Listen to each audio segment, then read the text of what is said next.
تەماشاکەن ئازیزان، بابینە سەر بابەتی شارەزایی. طبعاً بەردەوام شارەزاییەکەت یارمەتیت ئەیا خێراتر بگەی بە ئەنجامی خوازرە. یەکێ لەو شتانی کە تۆ ئەبێ بیرت لای بێ ڕۆشنبیری گشتیە. ڕۆشنبیری گشتی.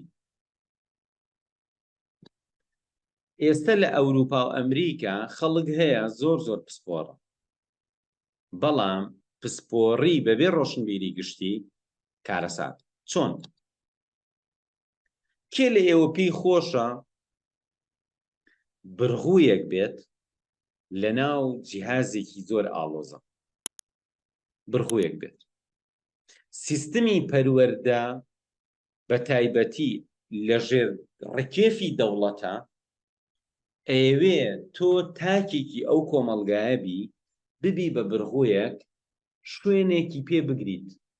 حکوومەت وا بیرەکاتەوە لە تۆ، حکوومەت وا بیرەکاتەوە تۆ بکا بە بڕغوویەک بەکارێ بێنە لە شوێنێکە.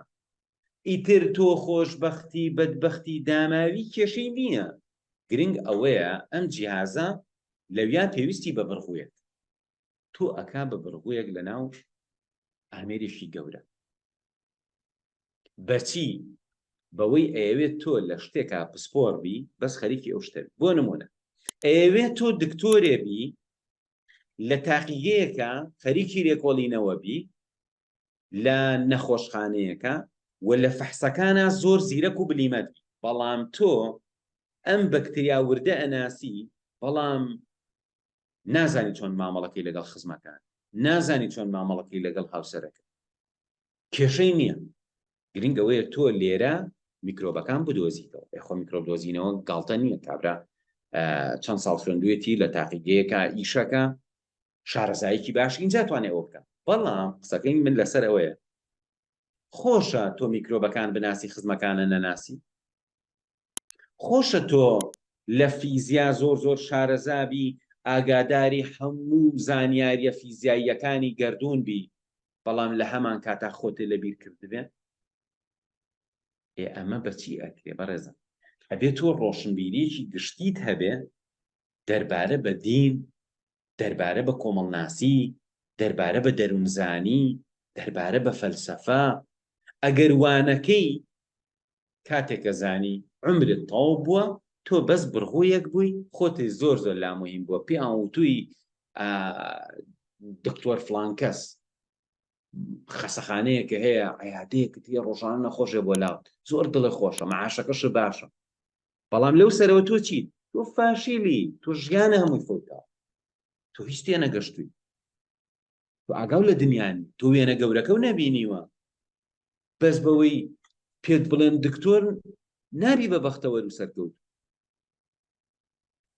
کاتێ ئەم دکتۆریە ئەبێ بە شانازی زۆر جێگەی دڵخۆشیە، ئیمانێکی لەگەڵ بێ، فەلسەفەیەکی لەگەڵ بێ، تێگەشتنێکی لەگەڵ بێ، چاکەکاری لەگەڵ بێ، فریاکەوتنی مرۆڤەکانی لەگەڵ بێ، ئەو کاتە هەموو ئەو ئیشەی تۆ ئەیکەی ئەبێ بە شانازی هەمووشت بۆ هەڵەگیرێ، لەو دنیاش پاداشە درێتەوە، لەم دنیا سەربەرزەبی. کەواتە دکتۆرێک لەگەڵ دکتۆرێکی کە کاتێ مقارنەیەکی ئێتە سەرم وردەکاریە. وا بزانم فارابیە کە یەکێکە لە گەورە فەیلسوفەکانی مێژووی موسڵمانان، و فارابی لە قسەی شاڵێ قوتابیەکی سەرکەوتو باشترە لە مامۆسایەکی فاشێ. قوتابیەکی سەرکەوتو باشترە لە مامۆستایەکی فاشێ. بیری لێکرا کەواتە لە هەموو ژیانمانە هەر شتێکەکەین، هەر چۆنەگەژین با سەرکەوتووەکە بین. چونکە ئەکرێت تۆ کەسێک بی کەس نەوناسێت، پیشەکەش زۆر باش نەبێت، بەڵام سەرکەوتوو بی بە شێوەیەکی گشتی. نەک وەزیرێکی فاشیل. وەزیرێکی فاشیل جاری وایە ئەنجامەکەی ئەوەی ئەدرێ بە دادگا ئاچێتە سجن. کەواتە ئێستاکە وەرە تەماشایکی خۆتکە مەسەلەی ڕۆشنبیری گشتی زۆر مهمە. من ڕۆژێکیان تەماشای تەلەڤیزیۆنی ئێرانمە کرد، مقابلەی محەممەدی ئەسفەهانی بوو. محەممەدی ئەسفەهانی کاتێکە شۆڕشی ئیسلامی ڕووی یاهی ئێران و شار ڕووخا مناڵێ بوو، تەنانەت لە کاتی ئازادی لە مەیدانی ئازادی ئێران کە خومەینی هادوو تارەکەیە، ئەم مناڵە هەستا قورئانی خوێند. ئەم مناڵە دەنگی زۆر زۆر خۆشە و ئێستا لە ئێرانە کەسێکی بەناوبانگە بەوەی کە کۆمەڵێک کلیپ و گۆرانی هەیە، سرودی زۆر جوانی هەیە و دەنگیشی زۆر خۆش.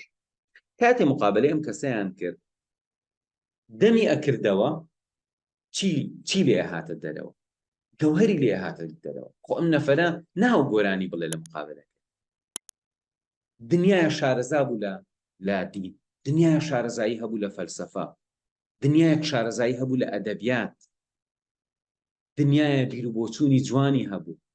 لە هەمان کاتیشە مامۆستای بەشی پزیشکیە، تو بیری لێکەرەوە، مامۆستایە لە زانکۆ لە بەشی پزیشکی، خەڵک بە گۆرانی بێژەی ناسێت، سرودی هەیە، باشە، سرودی عیرفانی هەیە، شتی جوانی هەیە.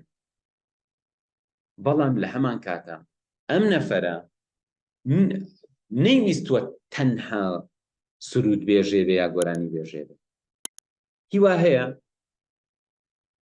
هەرچەندە لە هەر شتێکا باش بێت. ئێستا بۆ نمونە لەم ماوەیە لە عالەمە کێ زۆر زۆر باسام یوسف تەنیایەوە، ئەکتەرێکی میسریە، هەمووی ئەڵێ ئەکتەرێکی میسریە. لەم ماوە کە لە کەناڵێکی بەریتانی داوەت کرا بە ئوسلوبێک دیفاعی کرد لە خەڵکی بێتاوانی فەلەستین، ئەوەندە بەقووەت بوو لە ماوەی چەند ڕۆژێکە 18 ملیۆن نەفر سەیری بەرنامەکەیان کرد و ئەوڵ تا ئەخیر ئەو کەسی بەرنامەکەی پێشکەشە کرد کابرایەکی بەریتانیە، یەک قسەی نەمابوو، یعنی قسەیەکی پێ نەمابوو بە درێژایی بەرنامەکە قسەیەک بکات. جوابەکانی باسام ئەوە نەبەقوو. ئەم باسامە خەڵک بە ئەکتەرەی ناسێت، بڕۆ سەیری ژیانەکەی کە سیرەکی کەسایەتیکی گەورەیە، ئاستێکی سەقافی بەرزی هەیە، دکتۆرای هەیە لە پزیشکیە.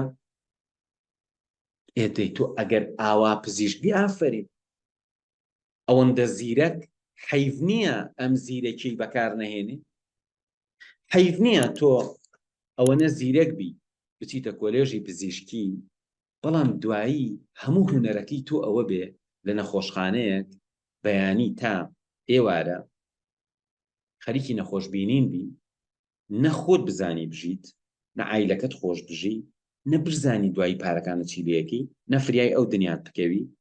ئەم دنیاشە ئەو هەموو ساڵە بە سەعید کردبێ هەوڵی یابێ هیچیش.